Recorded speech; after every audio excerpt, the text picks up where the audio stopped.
Bom, como todas as histórias, eu suponho que devo começar do início. Meu nome é Pedro, eu tenho 37 anos, trabalho com educação e usabilidade, uma combinação estranha, eu sei. Gosto de hard rock e jazz, gosto de jogar dardos, jogos cooperativos e pôquer e... eu sou casado, embora eu suponho que poderia muito bem não estar. Desculpa, eu acho que isso não é realmente o começo, deixa eu tentar de novo. A minha esposa, Alice, e eu estávamos casados há 5 anos quando os problemas começaram. Agora, eu não acredito no sobrenatural em si, pelo menos não racionalmente. Tendo estudado psicologia como parte do meu programa educacional, acredito, no entanto, no poder da psique de criar armadilhas incrivelmente elaboradas para se perder. Suponho que a coisa mais próxima que consigo pensar do paranormal é como uma pessoa, aparentemente com o cérebro saudável, começa a enfrentar quebra-cabeças e desafios impossíveis sem ter qualquer motivação real para fazê-lo. Quero deixar perfeitamente claro agora que a minha esposa não tinha histórico de doença mental, nenhum abuso, nenhuma necessidade de esconder ou compensar as coisas de sua vida em sua psique. Droga, eu demorei quase 1 ano antes de ouvir falar da tal da síndrome de retalhos. Você já ouviu falar? Eu não vou ficar surpreso se você não conhecer. Parece que é incrivelmente rara e não é considerada uma doença real. As semelhanças entre os casos são muito parecidas entre si para que seja uma coincidência, no entanto. Só que, mais uma vez, eu suponho que eu não estou realmente começando do início. Alice trabalhou com crianças com dificuldades de aprendizagem de 10 a 16 anos. Ela foi muito paciente e, honestamente, me envergonhava sua capacidade de explicar as coisas de maneira tão fácil de entender. Ela era, na minha opinião, também linda, engraçada, inteligente, curiosa e, no geral, uma pessoa muito boa. Acho que me lembro do primeiro caso em que a síndrome de retalhos apareceu. Estávamos abraçados no sofá, numa noite de sexta-feira depois do jantar, assistindo a algum filme fácil de digerir. Ela se levantou, me dizendo que iria enviar alguns e-mails de trabalho antes de dormir. Me beijou e subiu as escadas. Para minha surpresa, demorou menos de 5 minutos para ela descer novamente e se aproximar de mim. Ela parecia um pouco perturbada com alguma coisa, mas eu dei de ombros. Já terminou, querida? Não, eu acho que o computador tá quebrado. Tem algo estranho acontecendo com a tela. Uma grande linha, ou rasgo, ou algo assim. Eu reclamei na minha mente. Um monitor quebrado, embora não seja uma despesa enorme, ainda é irritante demais, especialmente considerando que não era tão antigo. Não pensei mais nisso até a manhã seguinte. Me levantei primeiro, como sempre faço, deixando-a dormir até mais tarde. Pensando em ter uma vantagem inicial, fui até a mesinha que dividimos no escritório para ver se conseguia descobrir o que havia de errado e quão grande era o problema. Considerando que Alice não fez nenhum trabalho, eu imaginei que fosse grande. Mas por mais que mexesse, eu não conseguia encontrar nada de errado ali. Atribuindo isso a uma falha gráfica ou algo semelhante, fiz uma anotação mental de limpar o interior do gabinete e fui preparar o café da manhã. Aparentemente, os efeitos da síndrome de retalhos são agravados ao longo do tempo. Por isso, começa devagar e depois acelera exponencialmente.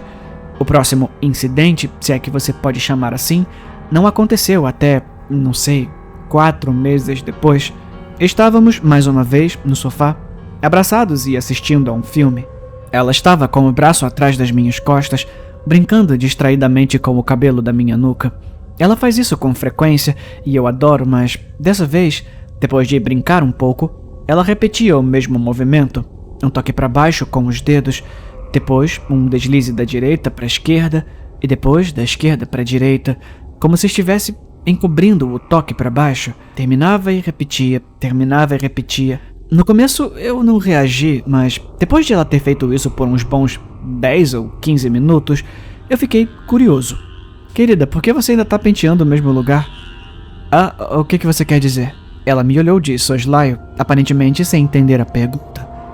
Bem, você tá meio que passando a mão no mesmo lugar, na parte de trás da minha cabeça, tem 20 minutos? Eu tô com alguma coisa no cabelo? Não, eu só... Acho que você tem, uma área onde tá perdendo um pouco de cabelo. Como assim? Sim, tipo uma linha, o cabelo parece um pouco ralo. Me afastando dela, tateei a parte de trás da minha cabeça. mas não conseguia encontrar nenhuma área onde o cabelo fosse mais fino.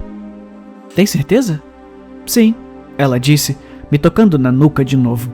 Uma pausa, um pouco de carinho e então... não consigo sentir mais. Sei lá, devo ter imaginado. Sim, eu acho. Me pareceu estranho, mas...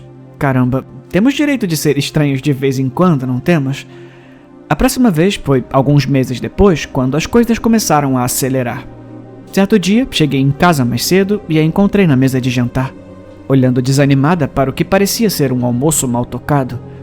No começo, ela não reagiu quando eu a chamei, então fui até ela, dei-lhe um abraço e um beijo e perguntei o que estava errado.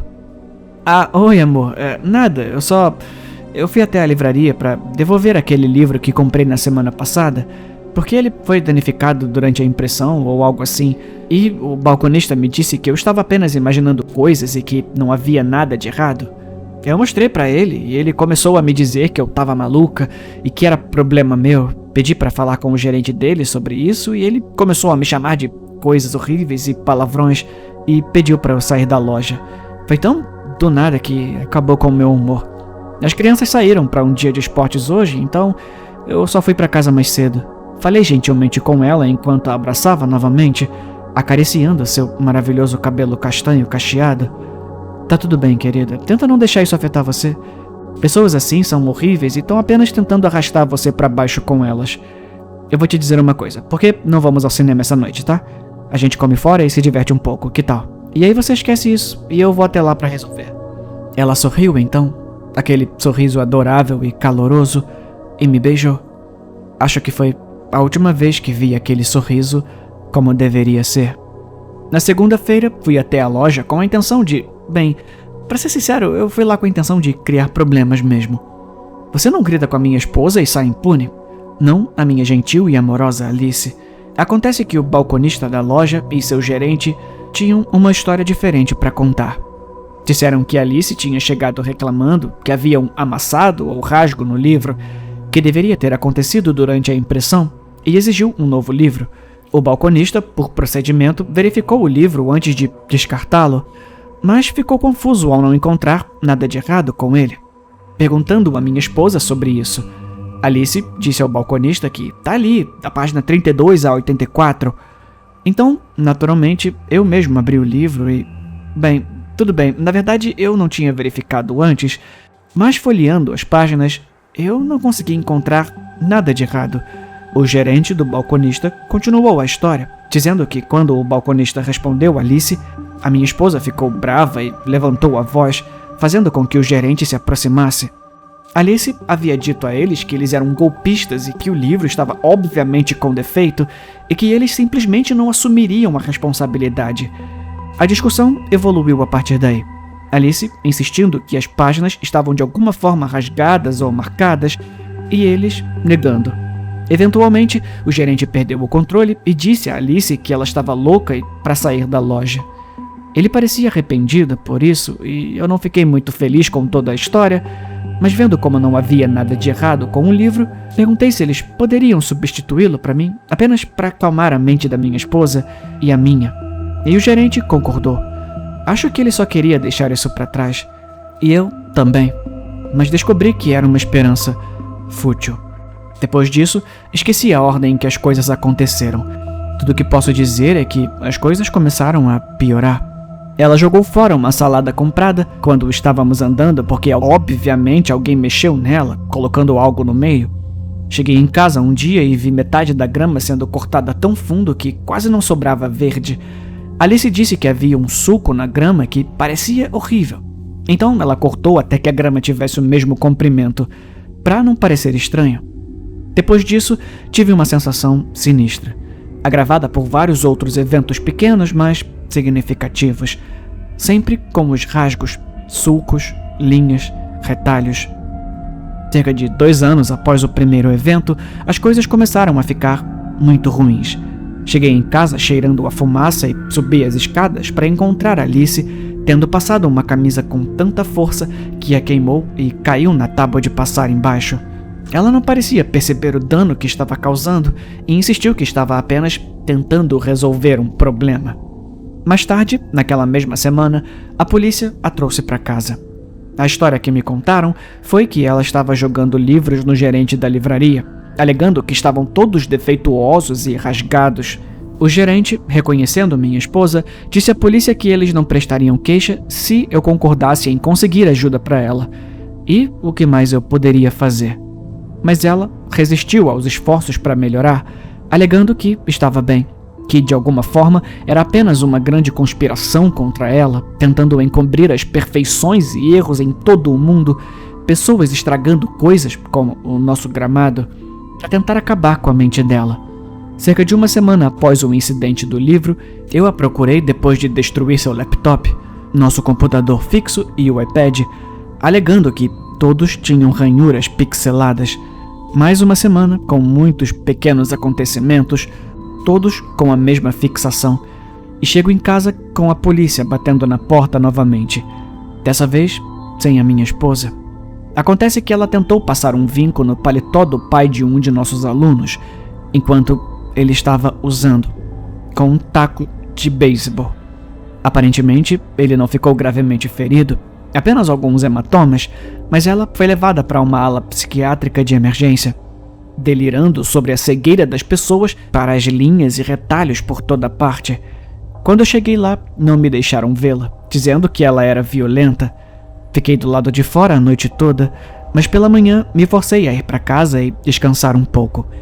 Acho que não dormi mais do que 2 ou 3 horas, mas quando eu acordei e liguei, eles a transferiram para uma ala psiquiátrica de alta segurança por comportamento psicótico e violento. Eu dirigi até lá e eles me deixaram vê-la por um tempo. No início ela estava calma, expressando preocupação com o estado das minhas roupas e cabelos e dizendo que eu deveria dormir um pouco. Porém, ela rapidamente ficou nervosa, falando sobre coisas cotidianas e logo ela estava gritando comigo, me acusando de abandoná-la e me recusar a ver o que ela via, que eu era apenas uma engrenagem na grande conspiração contra ela e aqueles como ela. No final, tiveram que sedá-la e arrastá-la embora. Essa foi a última vez que a vi. Não me deixaram mais vê-la depois disso. Ela não quis mais me ver depois disso. Mas a última coisa que ela disse me fez pensar. Outros como ela? Então comecei a pesquisar os sintomas e depois de cerca de uma semana, me deparei com algo chamado síndrome de retalhos. Aparentemente, as pessoas que sofrem de retalhos ficam de alguma forma presas em um labirinto mental onde começam a ver falhas nas coisas. Na verdade, não são falhas em si, pois algumas pessoas veem tudo como quebrado ou imperfeito. Pessoas que sofrem da síndrome de retalhos continuam vendo rasgos irregulares ou retos, muitas vezes começando em livros, textos ou obras de arte com padrões repetidos, e por vezes até mesmo em vídeos. Como se, escondido nas informações das cartas, houvesse uma ruptura entre o que deveria ser e o que é. Eu não sei explicar exatamente, já que nunca sofri com isso, mas supostamente é isso. Retalhos fica cada vez pior, até que as pessoas que sofrem com isso começam a ver essas coisas em todos os lugares, sempre em alguma coisa. Não está apenas sobreposto a todo o ambiente. Eles se fixam em pequenas coisas, um suposto vinco, um rasgo, um sulco, uma ranhura, um corte raso, um retalho, sempre na forma de um rasgo ou linha irregular. Supostamente, isso acontece frequentemente com pessoas sem histórico ou predileção por problemas de saúde mental. E como eu disse antes, aparentemente começa pequeno, depois piora progressivamente com o tempo até se tornar violento e paranoico. Aparentemente, pelo pouco que consegui reunir, não houve casos de pessoas melhorando. Todos tiveram que ser hospitalizados pelo resto de suas vidas. Eu não vejo a minha esposa desde então, há mais de 2 anos. Nunca me divorciei dela e não namorei desde então. A minha vida segue em frente, mas não consigo esquecer aquela mania fixa, a preocupação com rasgos de informação. Parece bizarro. O mais estranho sobre a síndrome de retalhos é que não há menção de sua existência antes da era digital. É por isso que dizer que as pessoas que sofrem dela ficam hospitalizadas pelo resto da vida pode ser um pouco prematuro. Parece também que quase todos os casos nunca ouviram falar de outras pessoas que sofrem da doença ou leram sobre ela, mas ainda tendem a se referir a si mesmos como um entre muitos. Isso pode ser apenas a psicose paranoica em ação, mas isso me faz pensar. O que diabos faz com que uma mente saudável desenvolva uma fixação tão estranha? Você poderia perceber se isso acontecesse com você? Acho que isso não é muito paranormal ou sobrenatural de forma alguma. Eu só queria compartilhar a minha história sobre como uma mulher amorosa e atenciosa se transformou em uma psicótica paranoica, aparentemente sem motivo. Eu estou de luto por ela, embora ela ainda esteja viva, e gostaria de poder ajudar tanto ela quanto outras pessoas como ela. Mas a mente é uma coisa tortuosa, que inventa ideias e vê padrões onde não existem.